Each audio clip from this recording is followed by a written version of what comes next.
Kumain na po kayo, Lola Silya? Kumain na din. Ano pong ulam po ninyo kaninang tanghali? Wala. Basta po kanin. Ayun po, may tawyo ka lang naman asin.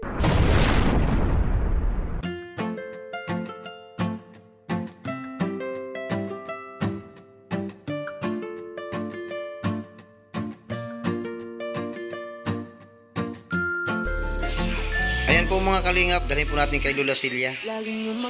Ito muna po mga kalingap yung ma-share natin kay Lola Silya. Medyo matagal po natin hindi na punta si Lola Silya, kaya ngayon lang po natin pupunta ang kalingap.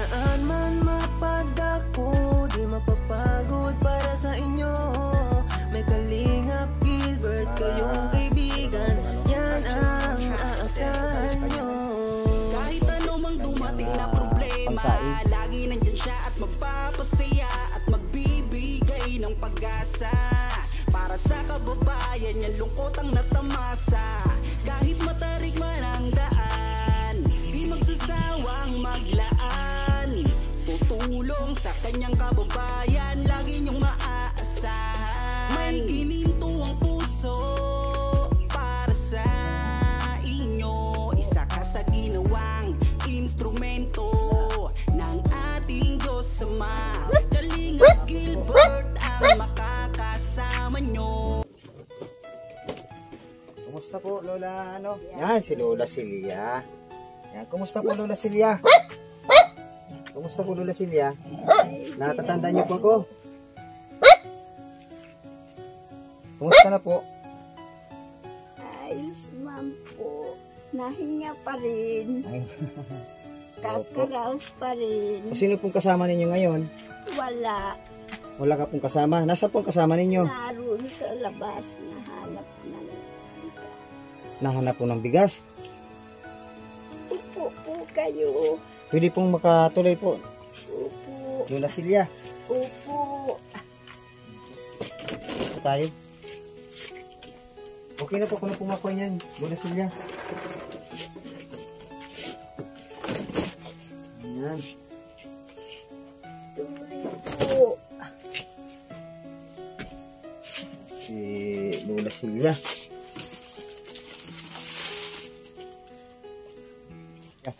Lola Silya, Po. kumusta na po kayo? Maigi naman po. Nahinga pa rin. Opo. Ang tagal ko nang inaantay. Hayaan po ninyo Lola, pagbalik ko po, ako po mismo magdadala sa inyo ng panghilot at alin po, masakit po yung tuhod ninyo. Ipikasin. Ipikasin oil po. Opo. Natatanggal po siya ng ipikasin oil. Natatanggal po. Sige po, pagbalik ko po dito Lola Silya, ako na po mismo magbibigay sa inyo ng ipikasin oil. Bilang po kita. Welcome po kita, Lola Silya. Ano po? Kumusta po? Salamat. Kumusta po dito sa ano po? Tinutulungan po ninyo yung bahay. Ay na, ito po, ganito pa rin. Nawalaan ng bubong. Plastic na lang po ito ano. Ay, opo. Tapos yung bubong po ninyo, tulo na po ano? Ay, opo. Siya nga Kaya naman mo. panay sakit-sakit na lamang. Siya nga naman oh. Pag nag-uulan po dito Lola Silya, talagang basa po ano? Isdaan na lamang ang kulang. Talagang ano na po mga kalinga po, talagang halos sira na po yung bahay ni Lola Silya. Po. May ano lang po, may trapa na lang po sa ibabaw ng bubong para hindi po masyadong tumulo. Pero talagang ano na po, sira na po yung pinto. Wala na. Talagang sira na po mga kalingap. Lola Silya, Po. saan ka po natutulog? Dito. Ibig po sino yung sabihin, dito po kayo natutulog? Opo. At Hindi po. may kulambo, may silupin din para hindi mabasa. Ibig po sabihin, ito po, sapin po dito sa kulambo mo. Opo. Takip. Taki po para hindi ka po dito mabasa. Mabasa. Grabe po mga kalingap po. Isipin po ninyo mga kalingap, yung tulugan po ni Lola Silya dito. Ito pong ganito po kalaki. Ito na po yung tulugan ni Lola Silya. Ito na.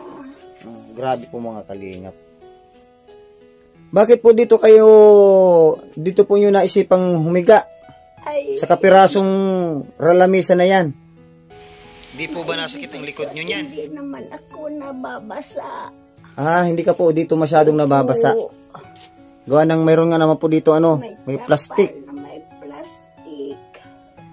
Di namin tinarakpan ng plastic, di ba yan? Ay siya po. Yung kasama po ninyo, saan po natutulog? Doon sa kabila naman. Yung kabilang po yun, yung mga bata. Opo. Ilan pong mga batang kasama ninyo dito, Lola? Ay, 3 po yun anak ko. Yun isa po yun anak, 2 yun apo. Isa po yung, 2 po ang anak po nung anak ninyo. Opo. Yun naman po ang kasama po ninyo dito. Opo. Kawawa naman ito Diyan si sa Lola Celia. kasa sila. Tingnan niyo po mga kalingap. Dito nyo, Lola Celia. Po. Yung ano ninyo, yung bintana ninyo, di na ninyo maisasara ito. Ay, naisasaya Oh. na po at pinupukpukan na namin na maski paano kapatakot. Oh. Hawal May naman. may baril po kayo dito, oh. Kaya pala natatakot po kayo. May baril pa kayo dito, oh. Ay, paano po, Lola? Kumain na po ba kayo? Kumain na kayo, Lola Celia? Kumain na po kayo, Lola Ay. Celia? Kumain na din. Ano pong ulam po ninyo kaninang tanghali? Wala. Basta po kanin. Ayun po, may tawyo ka lang naman asin. Ibig po sabihin yung pang ulam ninyo, kanin, toyo at saka asin. Yung tawyo. Opo. Ay, Kung yung minsan asin po, naman po'y nakakagulay-gulay kami. nahanap na lang po kayo dyan sa paligid Po. ng gulayin. Pagka talagang wala po talaga, Lola Celia, Asin. asin at saka toyo talaga. Po. Grabe mga kalingap ang ano. Yun po mga kalingap ang nagiging kapag ikaw talaga isang mahirap, talagang napakahirap ng isang mahirap. Po, nung malakas pa naman ako, hindi ako na daing nanghirap at masipag naman ako. Dati akong nagbiyabiyahe, Babiyahe po ng gulay sa dait. nung ikaw po ay malakas pa. Nung malakas pa, pero nang maghina na ako, wala na. Kaya sabi ko sa inyo, mag-ipon kayo. Para sa pagtanda ninyo, hindi kagaya ko. Pag wala na, talagang wala na. May magbigay man sa iyo, tumbas. Pero salamat na din at kahit paano nabubuhay. Opo. Sino pong Lola Celia? Sino po ang nag-ano po sa inyo ng naghanap buhay na kasama po ninyo? Kami tatanim-tanim. Matanim ang kangus, gabi. Ano po yung tinataniman po ninyo dyan? Mga kanino pong lupa yan? Diyan kay May may-ari po ng mga lupa. Parang nakikitanim lang po kayo. po. Ay, miro naman. Miro naman. Lola Celia, Pagod. ano po ninyo? Pong pangarap po ninyo? Nakakayan sabihin at matanda na. Opo. Ang gusto ko na lang kumain sa tuwina. Sasapat lang na yun. Huwag lang magutom. Pagdadating ng oras kakain, magugutumin na ako. Opo. So yan lamang po talaga ang gusto po ninyo na mangyari sa buhay po ninyo, ang makakain lang po sa araw-araw. Ay, maligaya na ako. At kung kami man ay ahon, may tutulong sa amin. Gusto ko ang makatayon man kami ng maigi-igi na ganitong bahay, may maigi-igi. Salamat na lamang. Makaahon-ahon. Maranasan ko pa rin ang mahiga ng tahimik. Ilang taon na po kayo, Lola Celia? 78, 79 na. Siya po, mga 79 na po kayo. Kailan po ang birthday po ninyo? February 8. February 8 po. Magsi-78 ka po ngayon. February 8. So di ka po Lola Celia, di ka naman po nahirapan diyan sa higaan po ninyong yan? Kahit nahirapan, hindi na rin. May sapin akong Siya po. silupin. Siya po ito nga po, sapinin po ninyo sa kulambo. Inaalis yan. Sus, ano po ang hirap po ng buhay mga kalinga po. Katulad po ni Nanay Celia sana na matandaan na tapos Ganito po yung kalagayan na sana po ay meron po siyang maayos na tulugan, na higaan, na hindi po natutuluan, nakakakain ng tama sa oras. Kaya lang po sa sobrang hirap nga po ng buhay ay hirap po sila sa ganitong pamumuhay. Ito naman po yung tulugan ng anak niya na may dalawa pong anak na hiniwalay naman po ng asawa. nga si Lola Celia po saka yung anak niya na may dalawang anak, sila po ang magkakasama rito.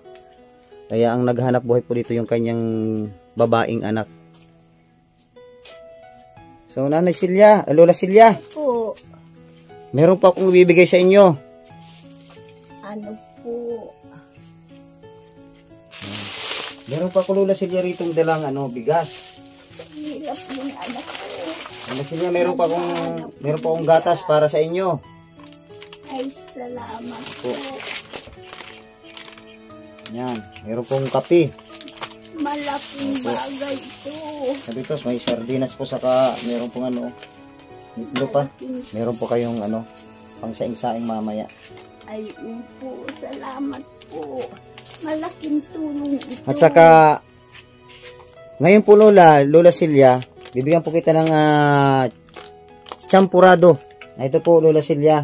Di ba 4 po kayo dito Opo. Ayan po. 4 po yan.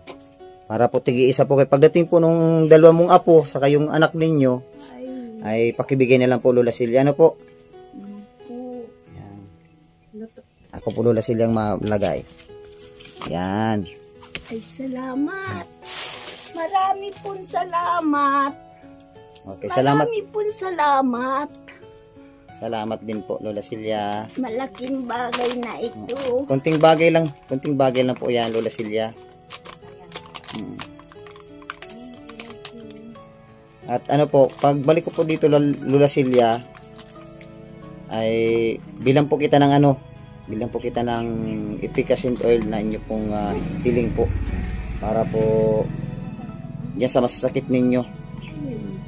Sige po Lola Celia. Wala nang laman Opo. ipikas. Lola Celia, maraming salamat po. Marami din pong salamat. Matagal pong panahon na di po ako nakapagpunta dito sa inyo kasi po medyo busy po Lola Celia. Opo. Lola Celia, salamat po. Opo, salamat po. Maraming salamat. Lola Celia, kainin mo na po ito habang mainit pa. Yan. Kain ka na po ng champurado Lola Celia. Para makamerienda ka na po. Salamat po. Opo. Malabo-labo na ay. Opo. Gaya hindi na ganong matandaan. Sige na po. Hindi siya nagsabi. Sige po Lola Celia, kain na po. Opo. Habang mainit pa po. Ay, sarap.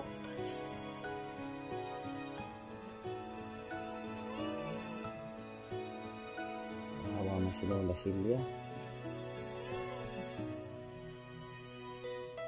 Ay, kung alam ko lang na ganito, hindi ko muna pinaalis na Saan po si Lola Celia yung anak po ninyo? Saan daw po siya pupunta? dyan sa labas naghanap din ng bigas. Mahanap po ng bigas. Pala mamaya. Siya po. Sige na po. Kainin na po ninyo yung Lola Celia. Pagdating ng mga yun ay tuwa. Opo. Salamat po.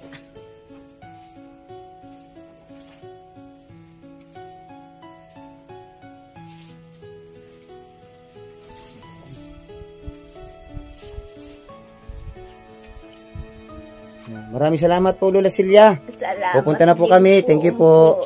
Salamat po. Salamat po ng marami. Opo.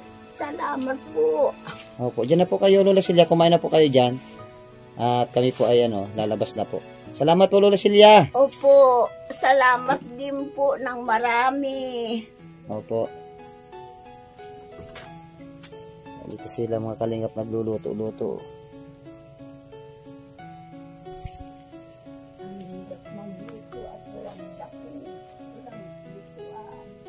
Ito po mga kalingap yung yung bahay po nila, Lola Silya.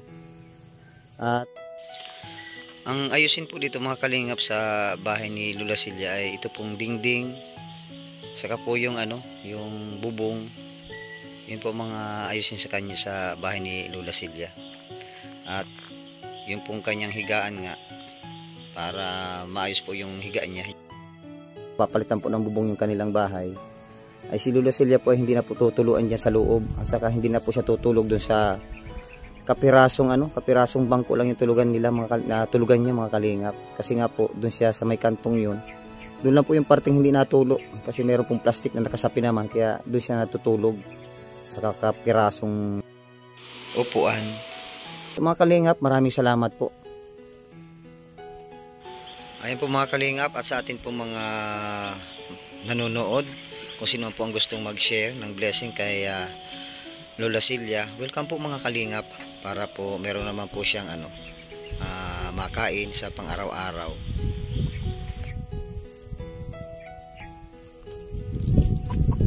Ito mga kalingap po.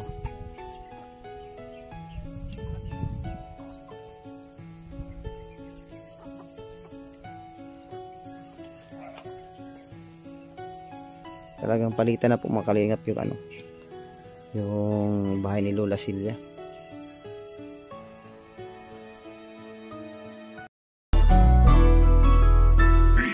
Lagi niyong makakasama, lagi niyong masasandalan, palaging tutulong para sa kanyang mga kababayan. Kahit saan man mapadako, di mapapagod para sa inyo. May Kalingap Gilbert kayong kaibigan, yan ang aasahan nyo. Kahit anumang dumating na problema, lagi nandyan siya at magpapasaya at magbibigay ng pag-asa para sa kababayan niyang lungkot ang natamasa.